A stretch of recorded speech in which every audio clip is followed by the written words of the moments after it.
नमस्कार दोस्तों, विकास एनालिसिस में आप सभी का स्वागत है। और दोस्तों आज हम सीजी टेट पेपर 1 में पूछे गए मैथ्स के प्रॉब्लम को दोस्तों हल करेंगे। तो दोस्तों अगर आप हमारे चैनल पर पहली बार आए हैं तो प्लीज़ हमारे चैनल को एक लाइक और सब्सक्राइब सपोर्ट जरूर करिएगा। चलिए दोस्तों इन प्रश्न को हल करते हैं। पहला प्रश्न है दोस्तों, यदि 2x upon 1 plus 1 upon 1 plus X upon 1 minus X is equal to 1 दिया है तो हमें x की वैल्यू जो है फाइंड करने के लिए बोला है। तो इसे किस तरह से हल करते हैं, चलिए दोस्तों हल करते हैं। तो सबसे पहले दोस्तों इस तरह के प्रश्न को आप नीचे से जो है हल करना शुरू करिए, क्योंकि ऐसा करने से आप इसे इजी तरीके से हल कर पाएंगे। तो इसका दोस्तों हम एलसीएम ले लेते हैं, यानी इसे तिर्यक गुना कर देते हैं। तो क्या हो जाएगा, ये 2x अपॉन में क्या हो जाएगा 1 प्लस 1 अपॉन क्या होगा 1 minus x plus X upon में हो जाएगा 1 माइनस एक्स, और हमारे राइट हैंड साइड में 1 है। यहाँ से हम x और x को कैंसिल कर देंगे, क्योंकि एक x प्लस में है और एक x माइनस में है। तो एक दूसरे को क्या करेगा, ये क्रॉस कर देगा, यानी कि काट देगा। अब हमारे पास ये बचा कि 1 अपॉन 1 माइनस एक्स, तो इसको हम ऊपर ले जाएंगे। तो ये हो जाएगा दोस्तों आपका 2x अपॉन में क्या होगा 1 प्लस 1 माइनस एक्स अपॉन में क्या हो जाएगा आपका 1 हो जाएगा, और इसी राइट हैंड साइड में हमारा 1 बचा हुआ है।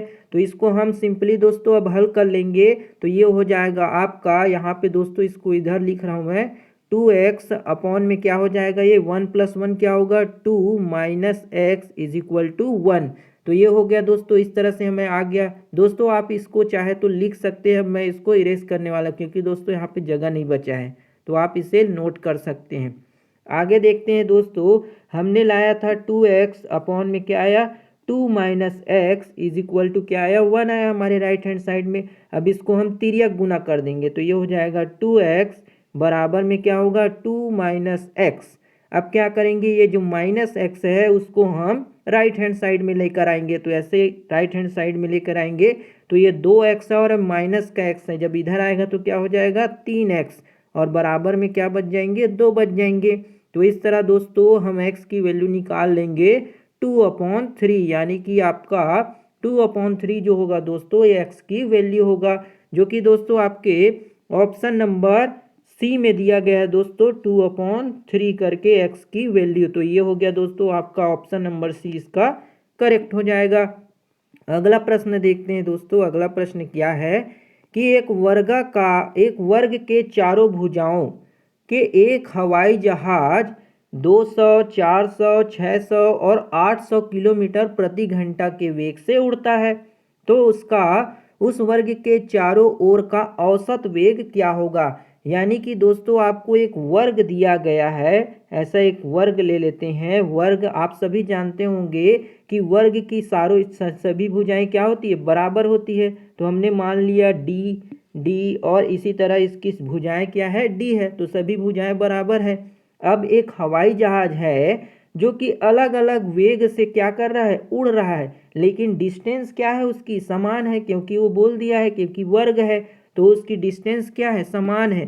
तो यहाँ पे हमको एवरेज स्पीड निकालने को बोला है, यानी कि एवरेज वेलोसिटी। वो क्या होता है, टोटल कितना डिस्टेंस ट्रेवल किया बटे में हम क्या लिखेंगे, टोटल कितना हमको टाइम लगा। इसी फॉर्मूले में दोस्तों हमको इनकी वैल्यू रखना है और हम इसका औसत वेग जो है निकाल लेंगे। तो चलिए दोस्तों सबसे पहले हम निकालते हैं टोटल दूरी। तो कैसे निकालेंगे, कुल दूरी जो होगा टोटल डिस्टेंस, क्योंकि दूरी हमारी क्या है, सभी की दूरी बराबर है। तो कितने बार डी, पहली दूरी, फिर दूसरी दूरी भी डी, तीसरी दूरी भी डी और चौथी दूरी भी डी, क्योंकि एक वर्ग के चारों भुजाओं में, क्योंकि यहाँ पे चार अलग अलग क्या दिया गया है, वेग दिया गया है, तो हम जो है अलग अलग चार दूरी सेम दूरी लिख लेंगे। तो क्या हो जाएगा, ये 4d के बराबर आ जाएगा, यानी कि हमारा जो टोटल डिस्टेंस निकल के आया वो कितना आया, 4d के बराबर आया। इसी तरह दोस्तों हम निकाल लेते हैं यहाँ पे कुल समय, टोटल समय निकाल लेते हैं। तो टोटल समय कैसे निकालेंगे, टोटल टाइम निकालने के लिए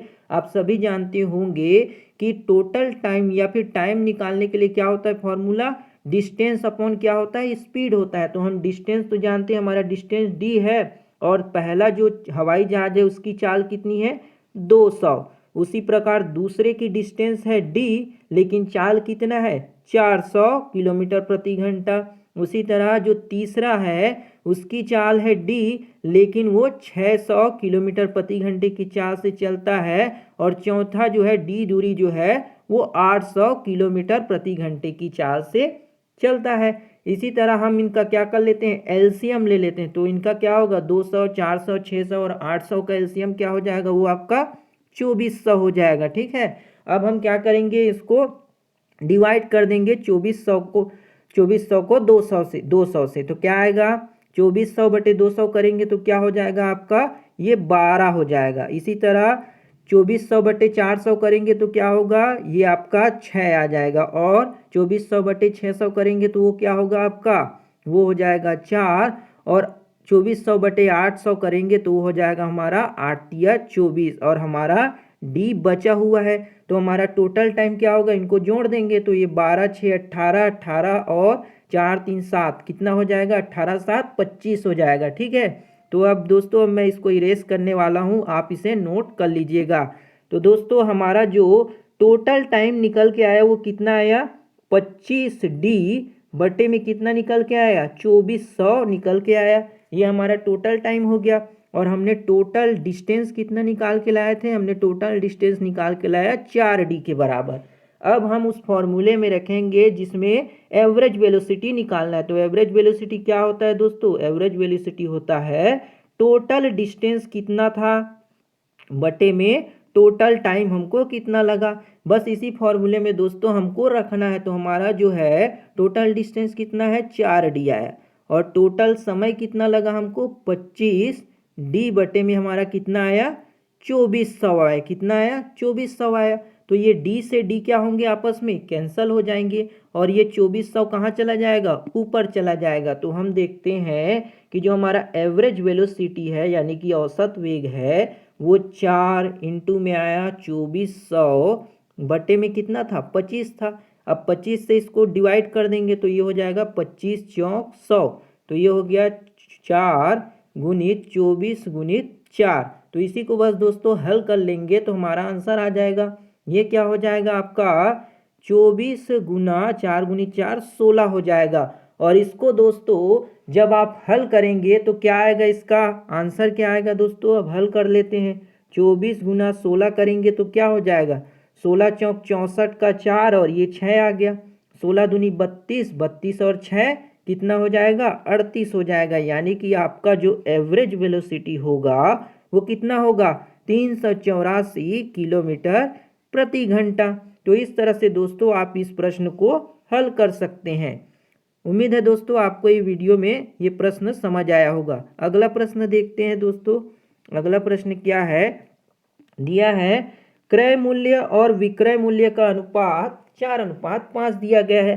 तो हमें लाभ प्रतिशत निकालने के लिए कहा गया है। तो क्रय मूल्य कितना दिया गया है क्रय मूल्य यानी कि कॉस्ट प्राइस दिया गया है 4 और हमारे विक्रय मूल्य यानी कि सेलिंग प्राइस दिया गया है 5।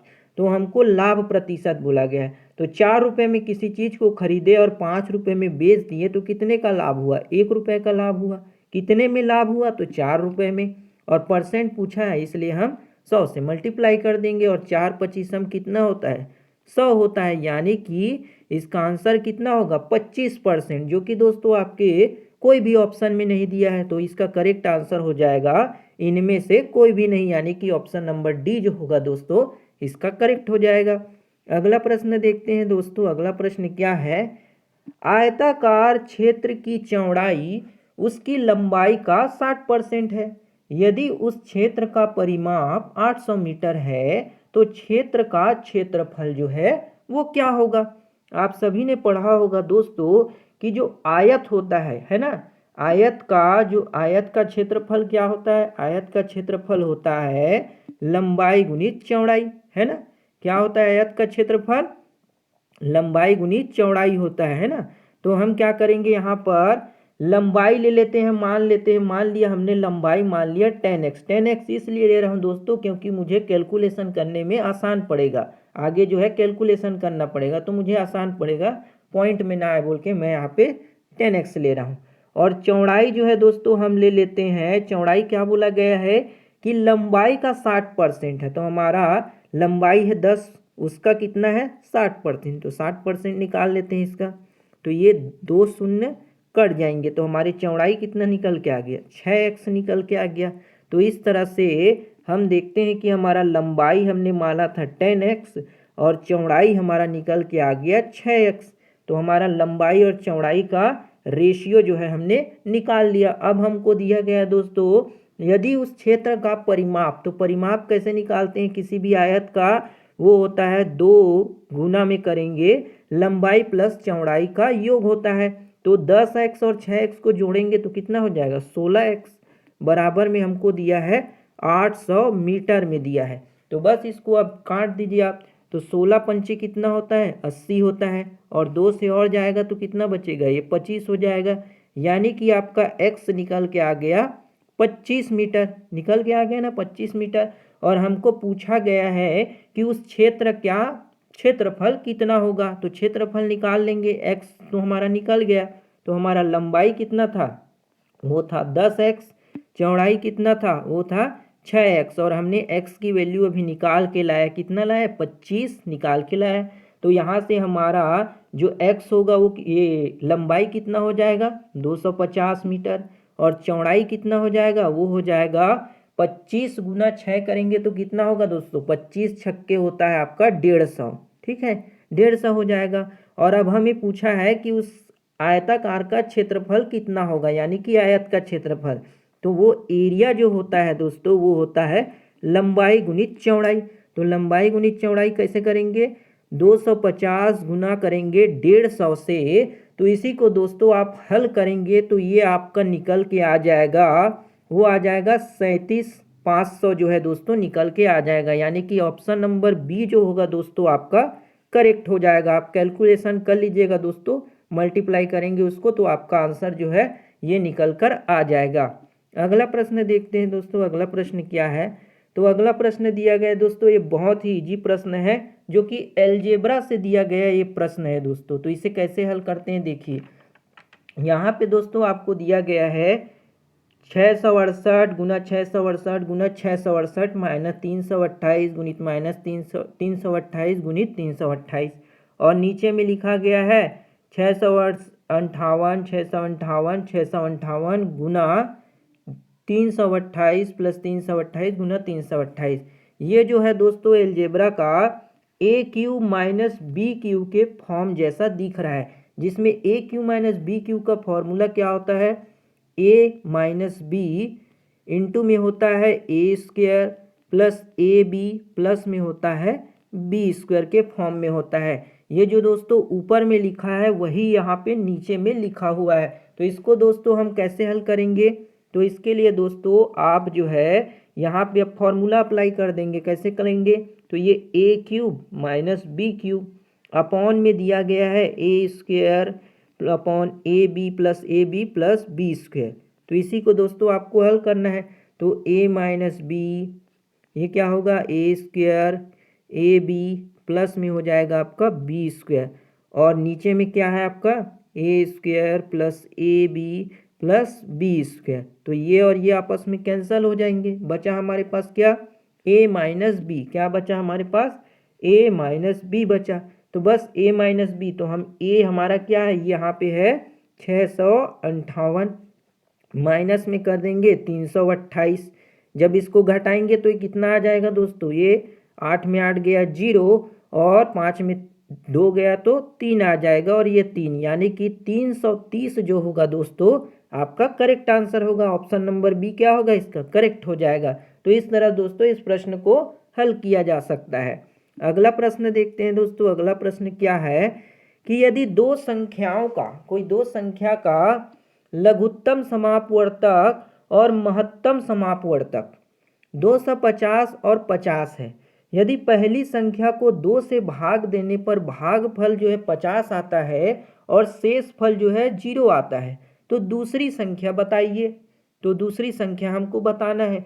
तो यहाँ पे आप सभी ने पढ़ा होगा कि दो संख्या के एलसीएम और एचसीएफ जो होते हैं आपस में गुणनफल के बराबर होते हैं। मान लेते हैं हमारी जो पहली संख्या है वो a है, दूसरी संख्या b है, और एलसीएम इंटू एचसीएफ के क्या होता है, एचसीएफ के बराबर होता है। दोस्तों आपने पढ़ा होगा इस तरह से होता है, ठीक है। तो a क्रॉस b बराबर में हो गया आपका एलसीएम गुणित एचसीएफ, ठीक है। तो यहाँ पे हमारा एलसीएम कितना दिया गया है, एलसीएम दिया गया है 250 और एचसीएफ दिया गया है 50, है ना। अभी हमें पहली संख्या और दूसरी संख्या नहीं पता। अब हम पहली संख्या अब आगे देखते हैं। यदि पहली संख्या को 2 से, यानी कि पहली संख्या हमारा a है, इसको 2 से भाग देते हैं तो क्या आता है, हमारा भागफल 50 आता है, और शेष फल यानी कि जो रिमाइंडर है वो 0 आता है, ठीक है। तो हम क्या करेंगे, यहाँ पे इसको यहाँ से तिर्यक गुना कर देंगे। तो ए हमारा कितना निकल के आ गया, 50 गुनी कितना हो जाएगा, 100 हो जाएगा, है ना। 100 निकल के आ गया। तो दोस्तों अब मैं इसको इरेज करने वाला हूँ, आप चाहे तो नोट कर सकते हैं। अब जो है दोस्तों हमारा पहला संख्या कितना निकल के आ गया, 100 निकल के आ गया। तो हमारे पहली संख्या a के जगह हम 100 लिख देंगे गुना में b, और इधर हमारा क्या था, हमारा एलसीएम और एचसीएफ 250 गुना में 50। तो ये 0 और ये 0, ये 0, ये 0 आपस में कैंसल हो जाएंगे। तो हमारा जो दूसरा संख्या होगा दोस्तों, 25 पंचे कितना होता है, 125, यानी कि दूसरा जो होगा ऑप्शन नंबर बी जो होगा दोस्तों इसका करेक्ट हो जाएगा। क्या होगा दोस्तों, ऑप्शन नंबर बी इसका करेक्ट हो जाएगा।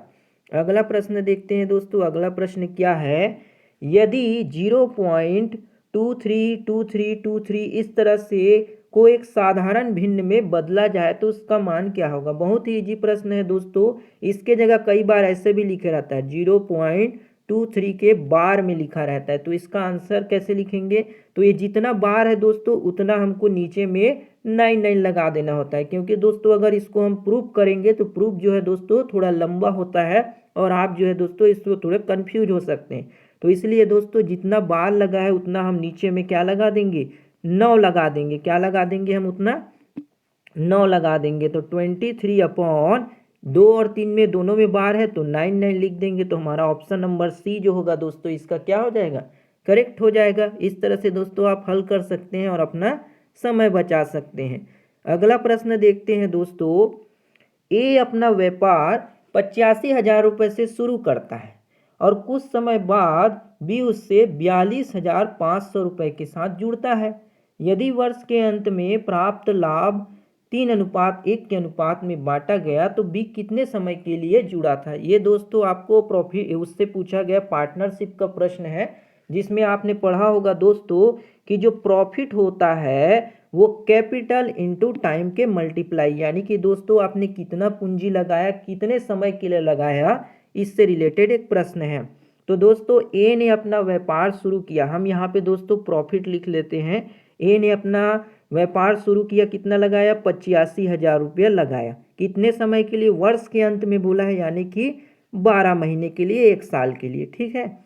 और बी जो है कितने समय के लिए जुड़ा, तो बी मान लेते हैं हमने एक्स समय के लिए जुड़ा और कितना लगा रहा है वो 42,500 रुपया लगा रहा है, ठीक है। तो उनके लाभ का अनुपात दिया गया है 3:1, तो हम लिख लेते हैं लाभ का अनुपात जो है 3:1 है। आप जो है दोस्तों इसको बट्टे में करके भी बना सकते हैं, लेकिन मैं यहाँ पे शॉर्ट में बना दे रहा हूँ।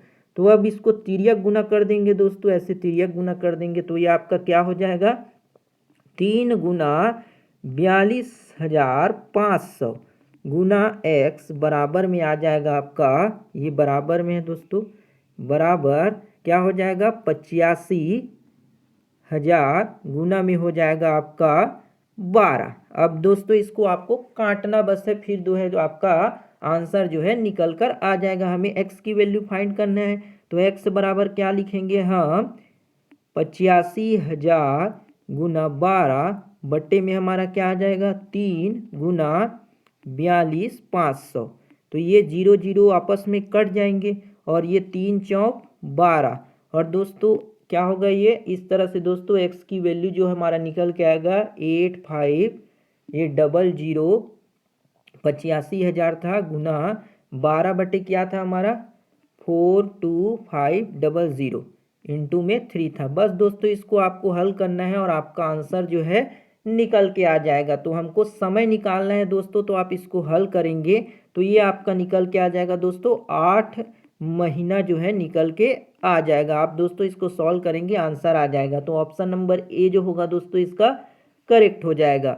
अगला प्रश्न देखते हैं दोस्तों। अगला प्रश्न क्या है, किसी संख्या को 342 से भाग देने पर 47 शेष फल प्राप्त होता है। यदि उसी संख्या को 18 से भाग दिया जाए तो शेषफल क्या होगा। तो दोस्तों आपने पढ़ा होगा कि भाज्य बराबर क्या होता है, भाज्य बराबर होता है भागफल गुणित क्या होता है, भागफल गुणित भाजक गुण प्लस में क्या होता है रिमाइंडर, यानी कि शेषफल के बराबर शेषफल होता है। ठीक है, ये एक फॉर्मूला है दोस्तों, इसी फॉर्मूला में बनाया गया है। तो यहाँ पे दोस्तों जब 342 से भाग देते हैं किसी संख्या को तो हमें 47 शेषफल आता है। ठीक है, तो यदि उसी संख्या को 18 से भाग दिया जाए तो क्या होगा। तो हम दोस्तों जो शेषफल आ रहा है हमारा 47, उसी को 18 से भाग दे देंगे। तो हमारा 18 से भाग देंगे तो कितने बार में जाएगा दोस्तों, 18 दूनी 36। तो 36 और कितने बार कितना बचा हमारे पास, 36 में से 47 घटा तो हमारे पास कितना बच जाएगा, 11 जो होगा दोस्तों बच जाएगा। 36 4 40, 40 और 7 47, यानी कि हमारा जो शेष फल होगा रिमाइंडर बचेगा वो कितना हो जाएगा, 11 आएगा। यानी कि ऑप्शन नंबर बी जो होगा दोस्तों इसका करेक्ट हो जाएगा। अगला प्रश्न देखते हैं दोस्तों। अगला प्रश्न क्या है, किसी व्यक्ति के दैनिक उत्पादन का 33.1/3% दूसरे व्यक्ति के दैनिक उत्पादन का 50% है। यदि दूसरे व्यक्ति रोज 1500 स्क्रू बनाता है तो पहले व्यक्ति का स्क्रू बनाने की दैनिक उत्पादन क्षमता कितनी होगी। तो यहाँ पे वर्क और टाइम से दोस्तों परसेंट में करके हमें प्रश्न पूछा है। तो मान लेते हैं पहला व्यक्ति हो गया, ये कितना है 33 सही 1/3। तो 33 सही 1/3 को हमको फ्रैक्शन में कन्वर्ट करना है। तो कैसे कन्वर्ट करेंगे, 33 दिया कितना हो जाएगा 99 में 1 जोड़ेंगे तो वो हो जाएगा 100/3 परसेंट में हो गया। ठीक है, तो इसी को दोस्तों हम यहाँ पे लिखेंगे। तो चलिए लिख लेते हैं, क्या होगा पहला पर्सन हो गया और 33 सही 1/3 को हम लिख लेंगे 100/3%। और बराबर में क्या लिखेंगे, वो हो जाएगा दूसरा जो व्यक्ति है वो कितना 50% उत्पादन करता है, तो वो हो गया 50%। तो ये हमारा यहाँ से दोनों इक्वल में है तो परसेंट को परसेंट से क्या करेंगे काट देंगे और 50 दूनी क्या हो जाएगा ये 100 हो जाएगा। तो ये हो गया 2/3 पहला बराबर में हो गया आपका दूसरा पर्सन। तो यहाँ से हमें आई जो पहले और दूसरे के उत्पादन का रेशियो निकल जाएगा। तो वो हो जाएगा पहला अनुपात दूसरा कितना हो जाएगा दोस्तों, पहले का हो जाएगा 3 और दूसरे का हो जाएगा 2, क्योंकि रेशियो में ये उलट जाते हैं। जब आप इसको सॉल्व करेंगे तो आपका यही रेशियो जो है दोस्तों निकल के आएगा। तो आगे देखते हैं दोस्तों, हमने निकाल लिया इसका रेशियो, क्या निकाल लिया, पहले की रेशियो हमारे 3 आई और दूसरा का आया हमारा 2। इस तरह से हमने निकाल लिया। अब हमें दिया गया है कि यदि दूसरा व्यक्ति जो है रोज 1500 स्क्रू बनाता है, कितना बनाता है, दूसरा व्यक्ति कौन है, ये 2 नंबर का, तो वो कितना बनाता है 1500 बनाता है। तो उसकी तुलना 2 से कर देंगे और गुना कर देंगे। तो पहले व्यक्ति का स्क्रू बनाने की दैनिक उत्पादन क्षमता, पहला व्यक्ति कितने से बनाएगा 3 से बनाएगा। बस इसी को आपको सॉल्व करना है। तो ये आपका निकल के आ जाएगा दोस्तों, क्या निकल के आ जाएगा, सॉल्व करेंगे तो 15 या 45, ये आपका 2250 जो है दोस्तों इसका निकल के आ जाएगा। यानी कि ऑप्शन नंबर बी जो होगा दोस्तों इसका करेक्ट ऑप्शन क्या होगा, ऑप्शन नंबर बी क्या होगा, करेक्ट हो जाएगा। अगला प्रश्न देखते हैं दोस्तों। अगला प्रश्न है, किसी त्रिभुज का क्षेत्रफल, कोई त्रिभुज दिया गया है जिसका क्षेत्रफल कितना है 216 वर्ग सेंटीमीटर है और उसकी भुजाओं का अनुपात दिया है 3, 4 और 5, तो उस त्रिभुज का परिमाप होगा। तो दोस्तों यहाँ पे आपको एक क्या है समकोण त्रिभुज जिसमें ये ट्रिपलेट दिया गया है दोस्तों, 3, 4 और 5 एक क्या है एक ट्रिपलेट दिया गया है और हमको एक क्षेत्रफल दिया गया है। पूछ रहा है कि त्रिभुज का परिमाप क्या होगा। तो आप सभी ने पढ़ा होगा दोस्तों, जो एरिया होता है त्रिभुज का समकोण त्रिभुज के लिए 1/2 आधार गुना क्या होता है ऊंचाई होता है, बेस इंटू हाइट होता है, पढ़ा होगा आपने। और यहाँ पे हमको भुजा का रेशियो क्या दिया है, मान लेते हैं भुजा का रेशियो 3x 4x और 5x के रेशियो में हमने इसको मान लिया, x मान लिया, x की वैल्यू हमको फाइंड करना है। ठीक है, तो क्षेत्रफल क्या होता है 1/2, आधार क्या हो जाएगा आपका 4x, इंटू ऊंचाई क्या हो जाएगा 3x, बराबर क्या होगा, ये क्षेत्रफल हमको दिया गया है 216 के बराबर। तो हम यहाँ से 2 से 2 बार में चला जाए, तो ये हो गया आपका 6x² बराबर में हो गया 216। तो इसको डिवाइड कर देंगे तो ये आपका निकल के आ जाएगा x² बराबर 36। यानी कि x की वैल्यू क्या निकल के आ जाएगी, हमारा x² निकल के आया, कितना निकल के आया 36 निकल के आया। तो x बराबर कितना हो जाएगा 6 हो जाएगा, है ना, 6 निकल के आ गया। और तो इस तरह से हम उनके भुजा निकाल सकते हैं, कितना था 3x 4x और 5x था। तो हमारी भुजा क्या निकल के आ जाएगी, यहाँ से हमारा पूछा क्या गया है त्रिभुज का परिमाप निकालने के लिए। और परिमाप क्या होता है, परिमाप मतलब सभी भुजाओं को जोड़ देना है। तो सभी भुजाओं को जोड़ देंगे तो ये हो जाएगा 3x और 4x कितना हो गया 7x और 7 5 12x, और x की वैल्यू हमने निकाल के लाया है कितना 6। तो 12 गुनी 6 करेंगे तो क्या आ जाएगा आपका 72 सेंटीमीटर। यानी कि ऑप्शन नंबर कौन सा होगा, ऑप्शन नंबर डी जो होगा दोस्तों इसका करेक्ट हो जाएगा। क्या हो जाएगा ऑप्शन नंबर डी 72 सेंटीमीटर इसका करेक्ट आंसर हो जाएगा। अगला प्रश्न देखते हैं दोस्तों। अगला प्रश्न क्या है, 3 संख्याओं में से पहली और दूसरी संख्या का औसत दूसरी और तीसरी संख्या के औसत से 15 अधिक है। पहली और तीसरी संख्या का अंतर बताना है। तो यहाँ पे दिया गया है, मान लेते हैं पहली संख्या और दूसरी संख्या, ठीक है, इनका औसत कितना है, औसत मतलब डिवाइड करेंगे 2 से, और दूसरी और तीसरी संख्या का औसत, ये दूसरी संख्या हो गया और प्लस कर देंगे तीसरी संख्या का औसत निकाल लिए, दोनों का एवरेज निकाल लिए। अधिक है बोलता है, संख्या से अधिक है, यानी अंतर की बात चल रही है, अधिक है 15 अधिक है। ठीक है, तो हम दोनों का क्या कर देंगे अंतर कर देंगे, तो क्या हो जाएगा, ये दूसरी संख्या और दूसरी संख्या आपस में कैंसिल हो जाएंगे, तो बचेगा पहली माइनस तीसरी बटे में क्या हो जाएगा 2 इज इक्वल टू 15। तो पहली माइनस तीसरी, पहली माइनस जो तीसरी संख्या है वो निकल के आ जाएगा आपका 30। तो करेक्ट आंसर क्या होगा दोस्तों, ये हो जाएगा आपका 30 आंसर निकल के आएगा। तो इसमें दोस्तों कोई भी आंसर जो है मैच नहीं खा रहा है, तो आपका ऑप्शन नंबर डी जो होगा इसका करेक्ट आंसर। सॉल्व करेंगे दोस्तों तो 30 ही निकल के आएगा। आप एक बार अच्छे से सॉल्व करके देखिएगा। ऑप्शन नंबर डी जो होगा दोस्तों इसका करेक्ट होगा। आप हमें कमेंट में ज़रूर कमेंट करके बताइएगा। अगला प्रश्न देखते हैं दोस्तों। अगला प्रश्न है, 12 कापियों को बेचकर एक विक्रेता 4 कापियों के विक्रय मूल्य के बराबर लाभ अर्जित करता है या लाभ होता है उसको, तो उसका प्रतिशत लाभ कितना होगा, है ना। एक विक्रेता है जो 12 कापी को बेचता है, सेलिंग प्राइस कितना है 12 ठो को बेचा, कितना लाभ अर्जित करता है वो लाभ अर्जित करता है 4 का लाभ।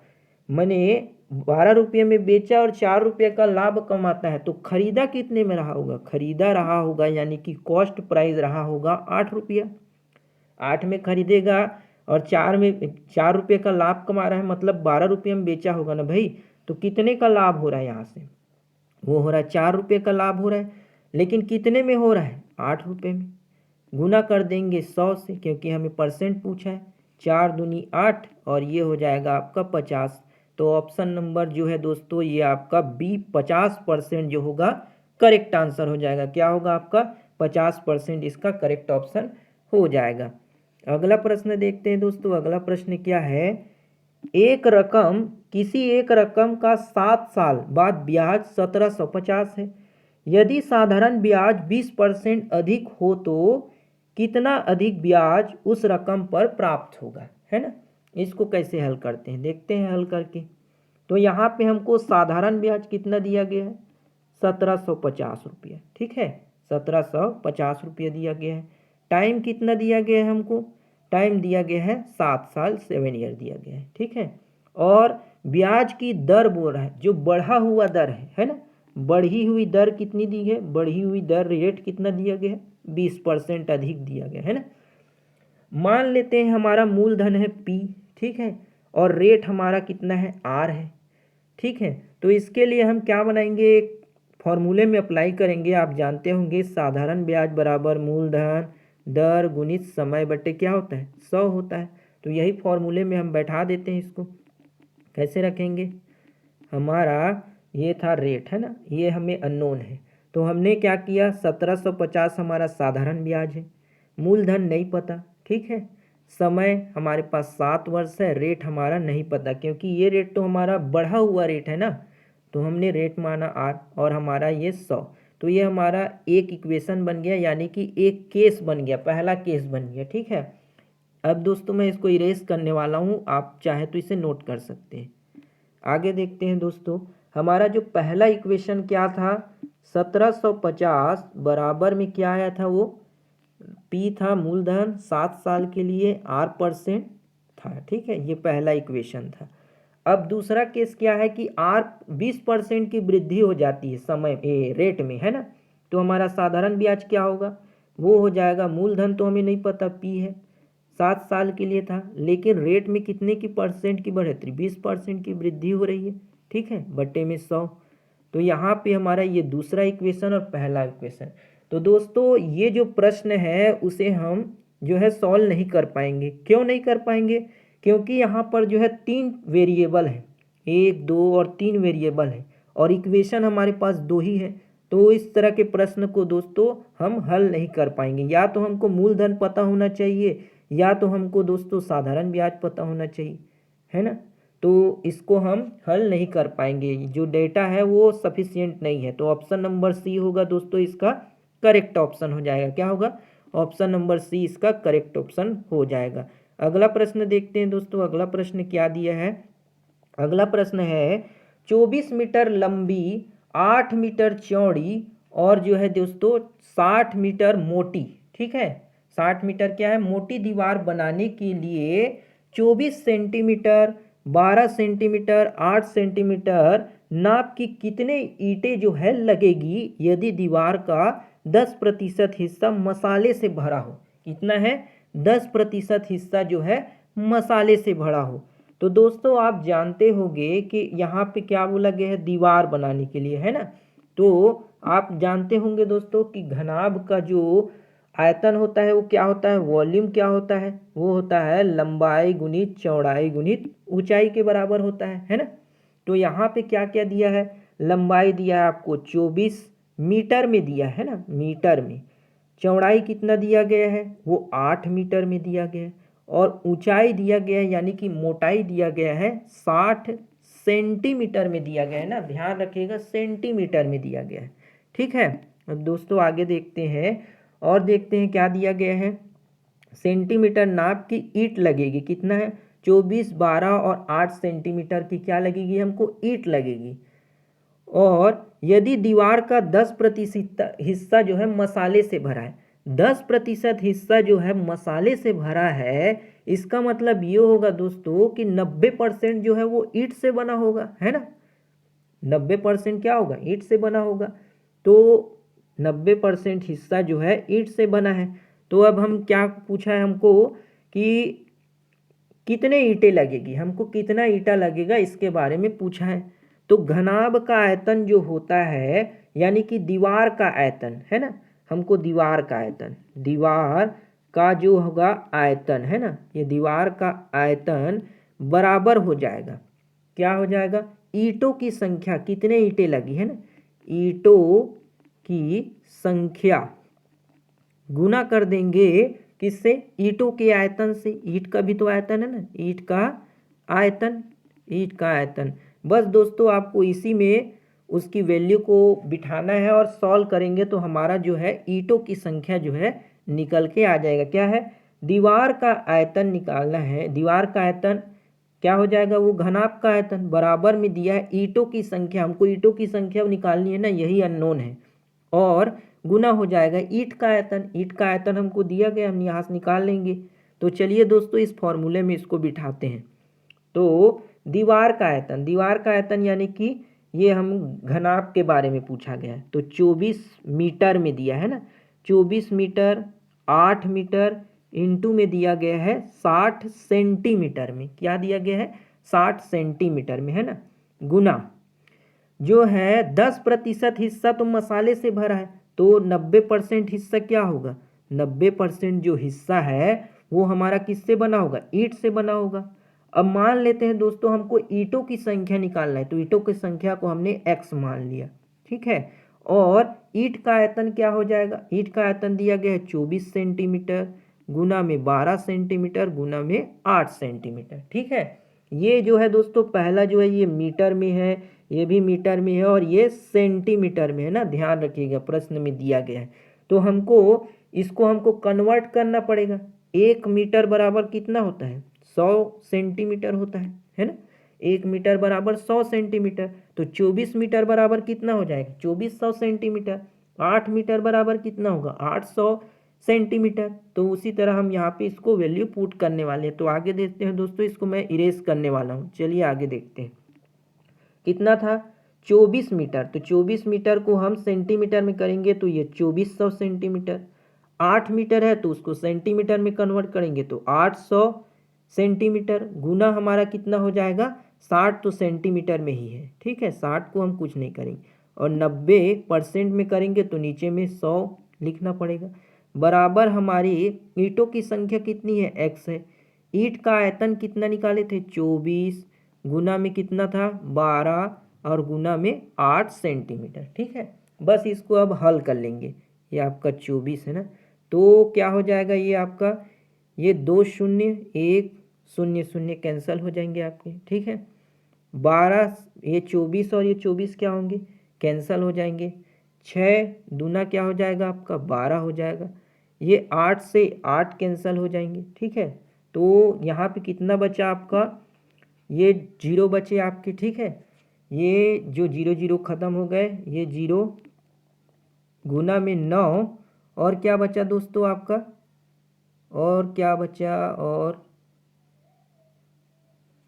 क्या बचा दोस्तों यहाँ पे आपका 5 कुछ तो बचेगा ना, 5। देखते हैं इसको सॉल्व करते हैं कैसे। यहाँ पे जो हमारा 2400 था गुना में क्या था 800 गुना में क्या था 60 गुना 90/100 था, है ना। बराबर में हमारे पास क्या बचा था, ईंटों की संख्या गुना में था 24 गुना 12 गुना 8 में था, ठीक है। तो यहाँ से क्या हो गया, ये 2 शून्य जो है, ये 2 शून्य आपस में कैंसिल हो गए, ठीक है। ये 24 से कैंसिल हो गए, ठीक। ये 8 जो है 8 से कैंसिल हो गया, तो यहाँ पे 100 बचा हमारा, कितना बचा यहाँ पे हमारा 100 बचा, ठीक है। 100 बचा और ये बचा है हमारे पास 6 बचा है, ठीक है। तो कितना हो जाएगा 100 बचा गुना में हमारे पास 9 और कितना बचा 9 बचा, ठीक है। 9 और 1 0 और बचा, ठीक है। 9 0 बचा और कितना है 5 बार में, ठीक है। ये 12 पंचे 12 से जाएगा 6 दूनी 12, तो यहाँ से आ जाएगा हमारा कितना 5 बचेगा यहाँ से, ठीक है। यहाँ 5 आ जाएगा, तो ये 5 से मल्टीप्लाई कर देंगे। बराबर हमारे पास क्या है x है, ठीक है। अब इसको सॉल्व करेंगे दोस्तों, 9 पंचे 45 और 3 0 लगा देंगे, तो ये हो जाएगा कितना हो जाएगा आपका 45,000। तो ऑप्शन किस में दिया गया है दोस्तों, ये दिया गया है 45,000, ऑप्शन नंबर ए में दिया गया है दोस्तों, जो कि आपका करेक्ट हो जाएगा। क्या होगा दोस्तों, ऑप्शन नंबर ए जो होगा इसका करेक्ट हो जाएगा। तो ये थी दोस्तों आपकी सीजी टेट में जो परीक्षा में पूछे गए पेपर 1 के दोस्तों मैथ्स के प्रश्न थे। इसको हमने आपको समझाने की कोशिश की दोस्तों। कहीं कहीं पर थोड़ा कन्फ्यूजन हो गया था, मतलब कि आवाज़ जो है दोस्तों थोड़ा प्रॉब्लम क्रिएट कर रहा था, तो उससे कुछ नहीं होता, क्योंकि ये छोटा बोर्ड है दोस्तों। अगर बड़े बोर्ड में समझाते तो कुछ ज़्यादा अच्छा लगता है, क्योंकि हमारे पास वो सुविधा नहीं है, इसलिए दोस्तों हम समझाने की कोशिश कर रहे हैं, आप समझ रहे होंगे। अगर वीडियो बढ़िया लगा हो दोस्तों तो एक लाइक ज़रूर कीजिएगा, शेयर सपोर्ट और सब्सक्राइब जरूर करिएगा। मिलते हैं दोस्तों अगली वीडियो में, तब तक के लिए जय हिंद, वंदे मातरम।